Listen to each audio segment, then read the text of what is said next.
All right, trigger pull drill. This can be done dry fire or live fire. Your target distance and difficulty is up to you. That will also somewhat determine your trigger finger speed.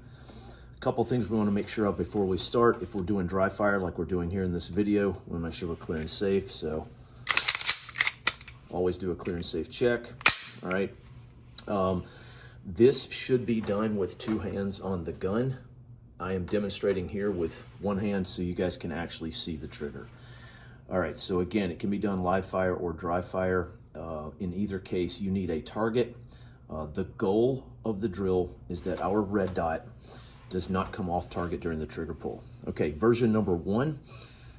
If you look at it, I'm gonna place my finger on the trigger. I am not prepping the trigger. No trigger prep. I'm simply physically making contact. And when I hear a beep, I am gonna take a trigger pull. One speed, no prep, to the rear.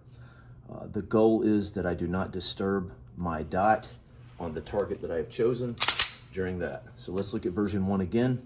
So again, overall goal, trigger pull at speed, just simply touching it without disturbing the dot. Again, can be done dry fire or live fire. Version number two is now I take my fingernail and I push it up against the trigger guard. So now this is a little bit, you know, harping more on both your trigger speed and your grip. So again, I want to emphasize this is normally done with two hands. I'm doing it with one hand so you guys can see actually what it looks like. So fingernail up against the trigger guard, dot is on target. I hear the beep, and it's one trigger pull to the rear without disturbing the sight. Dry fire or live fire. I highly suggest you start out dry fire first before you hit to the range. All right, let's look at version number two one more time. I hear a beep, my fingernail's up against the trigger guard, and I come to the rear.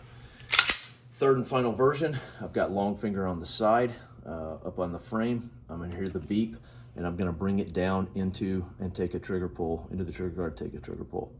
Again, overall goal is that I do that without disturbing the sight. Target distance and difficulty is totally up to you and dependent upon what your goals are. So there's three versions of that. I find it super beneficial. Again, if you're doing dry fire, make sure you're clear and safe. If you're doing live fire, pick a target, distance and difficulty that is commensurate with whatever you're trying to do.